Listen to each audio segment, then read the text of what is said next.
Guys, welcome to the Blu-ray Lover channel. I'm Blu-ray Lover, and I'm here with my Batman v Superman Dawn of Justice review. Yes. Now, this is my review. I have not seen anybody else's reviews on their channels, or the spoiler reviews, or read any reviews from any other critics. I just know that the movie critics have been destroying this movie, and the critics can go fuck themselves, because I enjoyed this movie from beginning to end. I got the movie. It delivered to me. It's not the best movie. It's not the greatest movie of all time.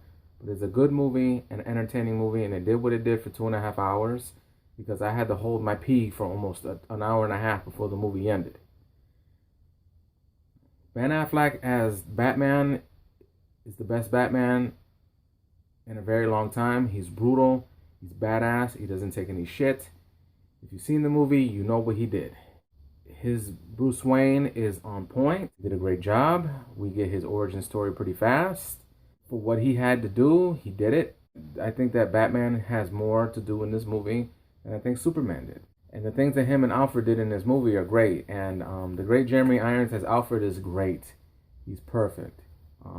As much as everybody loves Michael Caine's Alfred from the Christopher Nolan films, I give it to Jeremy Irons right now, because you get to see Jeremy Irons actually work on things in the movie. I mean, he's not just serving him food and telling him stuff. He's helping Batman create weapons and fixing the Batmobile. The action in the movie is incredible. It takes about an hour for the action to start. But I was okay with that, because we had to bring up story, and we did. We bring up Batman's story. It begins with basically the battle between Zod and Kal-El, aka Superman. And we see basically Bruce Wayne. It's in the trailer, so I'm not giving it away. Basically driving in his SUV, running to the Wayne Enterprises building in Metropolis.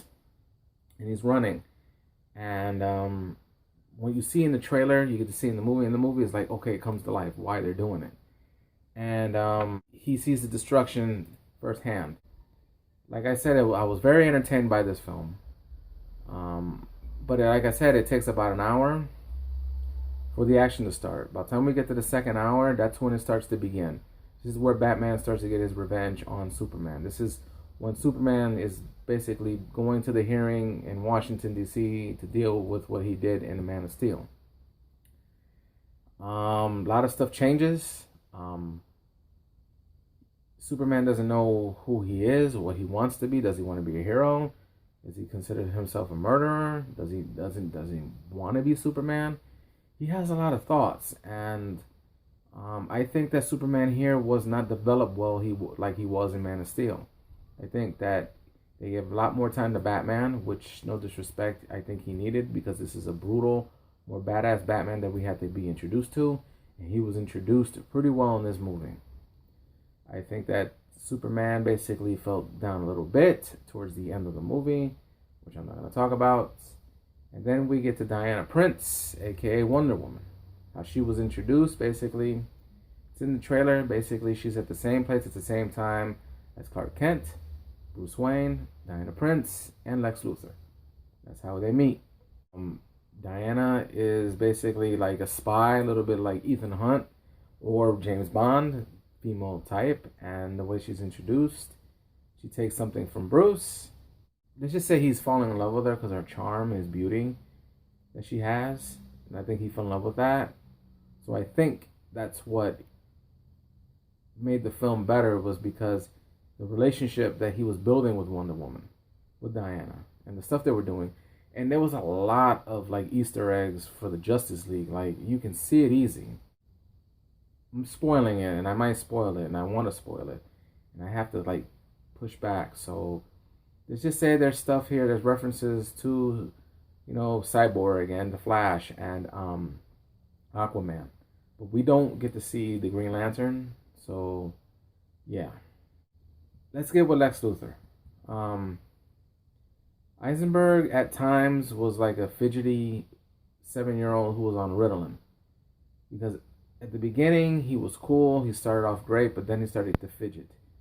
like somebody stole his pudding cup, or somebody made him mad, or he was his medication was wearing off and he was getting that itch where he needs to get his medication back.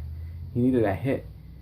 And but he did it in a good way, but it annoyed me at a point towards the end where it all kind of came to fruition.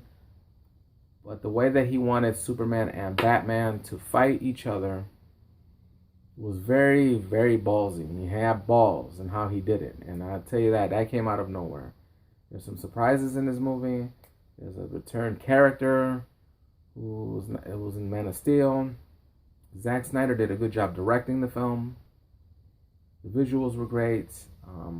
I just think that he could have done better developing Lex Luthor a little bit better. Superman's story should have been done better. The only thing I'm going to spoil is that Clark Kent and Lois Lane are dating. And they're living together, so that's not a spoiler. Now I'm going to talk about the scene where Batman and Superman fight when he's in the bat armor. It is badass. It is kick-ass. The way is in the commercial when he says, "I'm here." It brought me back to being a kid again. And I've never felt nothing like this in a long time, since I think I saw the first Avengers in the theaters. When Batman and Superman were together, I felt like I was 7 or 8 years old again. And it brought a smile to my face. And I was on the edge of my seat for the 10 or 12 minutes that they were fighting. And they were beating each other to a pulp. And the way that Batman was so smart. And Batman is the smartest superhero I think ever in comics. No disrespect to Tony Stark, but Batman is the smartest comic book character of all time. He knows your weaknesses and he knows the things that you don't. And the way he did things to Superman in this movie that I want to give away, but I don't, because I don't want to be that asshole that spoils movies. Like some people who spoiled The Force Awakens for me. They can go fuck themselves. But when Batman and Superman fought, it's because Superman had to do it. I don't want to say why, but he had to.